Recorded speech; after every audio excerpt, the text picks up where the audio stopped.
할렐루야. 우리 다시 한번 찬양의 이유 되신 하나님께 영광의 박수 올려드리겠습니다. 네.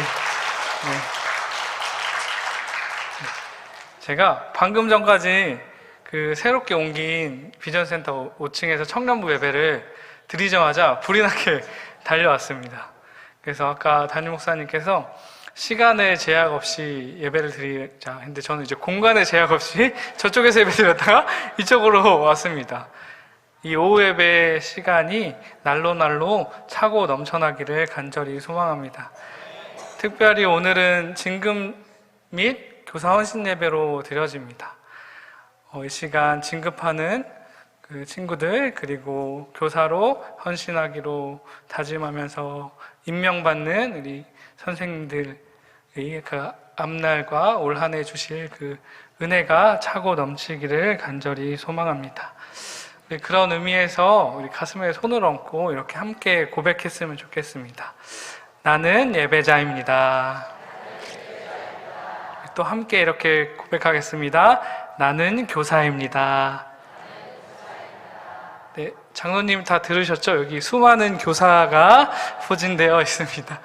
오늘은 진급 및 교사 헌신 예배로 드려집니다. 이렇게 임명받는 교사 분들도 계시지만 우리 모든 우엄의 성도님들이 다 선생님이십니다. 앞서 행하면서 가시는 분들입니다. 그래서 우리 아이들을 또 보고 만나고 하실 때 따뜻하게 인사해 주시고 안아주시고 먼저 또 예배자로서의 본을 보여주시기를 간절히 소망합니다. 하나의 길을 지나면 또 다른 길이 시작되듯이 졸업은 새로운 시작입니다. 새로운 시작은 경험해보지 못한 것 때문에 떨리고 두렵지만 또 다른 설레임을 주기도 합니다. 그 속에서 우리는 지나온 시간을 나와 함께 하신 하나님의 은혜에 감사하며 하나님이 허락하신 그 또 다른 지경으로 나아가는 축복의 시간이 될 줄 믿습니다. 이번에 졸업을 하고 진급을 하며 새로운 학교에 그리고 새로운 부서에 진급하는 그리고 혹은 또 사회로 나아가는 모든 학생에게 주님이 주시는 크고 놀라운 축복이 함께 하시기를 간절히 축원합니다. 먼저 우리 진급하는 친구들에게 권면의 말씀을 함께 나누고자 합니다. 짧게는 1년, 길게는 6년 동안 참으로 수고 많았습니다. 여러분이 진급하고 졸업하는 동안 여러분들이 기억해야 될 것은 많은 분들의 수고와 애씀이 있었다는 것을 기억하면서 특별히 3가지 은혜를 여러분들이 기억했으면 좋겠습니다. 알겠지, 은혜야? 네. 3가지 은혜를 함께 기억했으면 좋겠습니다. 첫째는 함께 하신 하나님의 은혜입니다. 순간순간 함께 따라해 볼까요? 하나, 둘, 셋. 여기 앉아있는 친구들도 해야죠. 네, 함께 하신 은혜입니다. 순간순간 이 진급하는 여러분들을 지키시고 인도하시는 그 하나님의 은혜가 없이는 여러분이 이 자리에 있을 수 없습니다. 먼저 여러분 하나님께 감사하길 바랍니다. 그래서 여기 앉아있는 친구들 함께 외쳐볼까요? 하나님 감사합니다. 네, 여기 앉아있는 진급하는 친구들이 많군요. 감사합니다. 네, 둘째로는 부모님과 가족들의 은혜입니다. 여러분을 위해서 노심초사 기도하시고 물신양면으로 지원해 주신 소중한 가족들이 있음을 절대 잊지 마시기 바랍니다. 그래서 가족들에게 감사하길 바랍니다.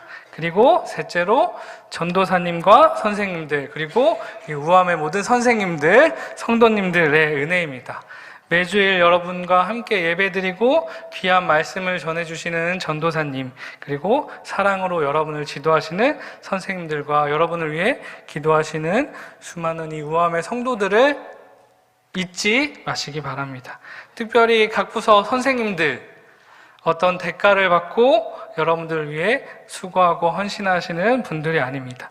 이름도 빛도 없이 다만 여러분이 예수님을 믿는 그 믿음을 간절히 바라며 아름답게 자라기를 바라는 그 소망으로 여러분 곁에 있는 분입니다. 그래서 주위에 지금도 함께 계시는 선생님들에게 이렇게 축복하며 권면했으면 좋겠습니다. 손 머리 위로 하트 올려서 사랑합니다. 네. 그리고 여기 주변에 계신 성도님들에게는 손을 흔들면서 고맙습니다. 네.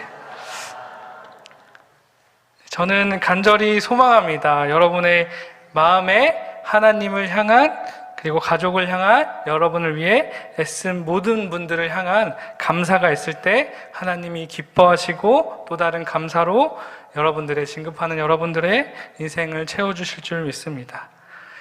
이제 교사로 헌신하기로 하신 여기 이 자리에 있는 모든 분들과 함께 오늘 말씀 또한 나누고자 합니다. 함께 예배하는 올 한 해를 오늘 말씀을 통해서 힘차게 전진하며 나아가길 소망합니다. 그러면서 또한 몇 가지 은혜를 또한 나누려고 하는데요. 첫째는 여러분은 존귀한 하나님의 사람임을 기억하시기 바랍니다. 11절의 말씀을 함께 보도록 하겠습니다. 11절의 말씀을 우리 함께 읽도록 하겠습니다. 오직 너 하나님의 사람아 이것들을 피하고 의와 경건과 믿음과 사랑과 인내와 온유를 따르며. 오늘 우리가 함께 읽은 이 본문의 시작을 오직 너 하나님의 사람아 라고 시작하고 있습니다. 하나님의 사람이란 하나님께 속한 사람입니다. 너무 당연한 뜻이죠. 근데 구약시대에는 그 하나님의 부르심을 받고 하나님으로부터 특별한 사명을 부여받은 사람을 우리가 하나님의 사람이라고 일컬었습니다. 그래서 아브라함도 그렇고 노아도 그렇고 모세, 사무엘, 엘리야, 엘리사 같은 이런 사람들을 하나님의 사람이라고 불렀습니다. 이 짱짱한 구약의 인물들을 들으면 어떻게 여러분들 느껴지세요? 아, 나와 거리가 먼 사람들이구나 라고 느껴지시나요? 근데 예수님을 통해서 우리는 하나님의 사람에 속한 그리스도인이 되었습니다. 요한복음 1장 12절에 보면 영접하는 자, 곧 그 이름을 믿는 자들에게는 하나님의 자녀가 되는 권세를 주셨으니 아멘 라고 말씀하셨고, 베드로전서 2장 9절에 베드로 사도는 오직 너희는 택하신 족속이요 왕같은 제사장들이요 거룩한 나라요 그의 소유된 백성이다 라고 이야기하였습니다. 구약의 하나님의 사람들은 신약시대에 와서 그리스도인이라고 불렸습니다. 이 이름을 오늘날 사는 우리도 그리스도라고 호칭으로 불리며 살아가고 있습니다. 여러분은 그리스도인으로 불리는 것이 자랑스러우십니까? 할렐루야입니다. 그리스도인이란 그리스도에게 속한 사람들입니다. 예수 그리스도께서 자기의 피로써 우리의 그 죄를 사하여 주셨습니다. 자기 소유 삼으신 그리스도인, 우리가 예수님의 사람들입니다. 따라서 성도들은 하나님의 사람이면서 동시에 그리스도를 알리는 사람들인 거죠. 그것이 전적인 하나님의 은혜입니다. 이 놀라운 은혜에 감사하는 저와 여러분이 되길 바랍니다. 그리고 어디를 가든지 무엇을 하든지 나는 하나님의 사람이다, 나는 하나님의 존귀한 자녀다 라는 사실을 기억하시기 바랍니다. 특별히 선생님들, 나는 하나님의 사람이다. 그래서 저 아이가 나를 힘들게 해도 어렵게 해도 나는 사랑할 수 있다라는 것을 기억하시면서 올 한 해를 보내시기 바랍니다. 당신은 사랑받기 위해 태어난 사람이라는 찬양의 가사처럼 여러분은 하나님의 사랑을 받기 위해 태어난 사람들입니다. 하나님의 자녀는 하나님이 지키시고 인도하시고 보호하여 주심을 분명하게 믿으시길 바랍니다. 둘째로 의와 경건과 믿음과 사랑과 인내와 온유를 따르십시오. 세상의 것을 따르는 것이 아니라 의와 경건과 믿음과 사랑과 인내와 온유를 따르십시오. 하나님의 사람은 의와 경건과 믿음과 사랑과 인내와 온유를 따르는 사람입니다. 바울은 하나님의 사람이 따라야 할 이 덕목, 6가지 덕목을 우리에게 알려주었습니다. 첫째로 의와 경건은, 의가 이웃과의 올바른 관계라면 경건은 하나님과의 바른 관계입니다. 의는 이웃과의 올바른 관계, 경건은 하나님과의 바른 관계입니다. 이어서 바울은 믿음과 사랑을 따르라고 이야기합니다. 믿음이 하나님을 신뢰하는 것이라면 사랑은 사람을 섬기는 것입니다. 계속해서 인내와 온유를 말합니다. 인내가 어려운 상황에서 참는 것이라면 온유는 어려운 사람들에 대하여 참는 것을 가리킵니다. 어려운 상황과 어려운 사람들을 참는다는 것은 결코 쉬운 일이 아니지만 예수 그리스도를 따르는 하나님의 사람들은 반드시 그것들을 지켜 행해야 되는 줄 믿습니다. 그것이 우리 그리스도인에게 요구되는 덕목입니다. 따른다고 하는 것이 쉽지 않습니다. 그래서 이어서 12절에 사도 바울은 믿음의 선한 싸움을 싸우십시오, 영생을 취하십시오 라고 이야기합니다. 하나님의 자녀로서 거룩함을 지키기 위해서 최선을 다해야 합니다. 학교와 직장에서, 가정에서 예수님을 알지 못하는 사람과 똑같이 행동하는 것이 아니라 무언가 분명하게 달라야 합니다. 우리는 모두 다 하나님의 사람이고 6가지 덕목을 훈련받아야 하는 사람들이기 때문입니다. 저는 여러분 모두가 의와 경건과 믿음과 사랑과 인내와 온유를 따르시기를 축복합니다. 마지막으로 믿음의 선한 싸움을 싸우십시오. 12절의 말씀입니다. 믿음의 선한 싸움을 싸우라, 영생을 취하라. 이를 위하여 내가 부르심을 받았고 많은 증인 앞에서 선한 증언을 하였도다. 아멘. 누구와 싸우라고 했죠? 믿음의 선한 싸움을 싸우라고 했습니다. 친구와 싸우는 것이 아닙니다. 부모님과 싸우는 것이 아닙니다. 직장 동료들과 싸우는 것이 아니라 믿음의 선한 싸움을 싸우라라고 합니다. 이 싸우라라는 이 헬라어 단어는 아고니조마이입니다.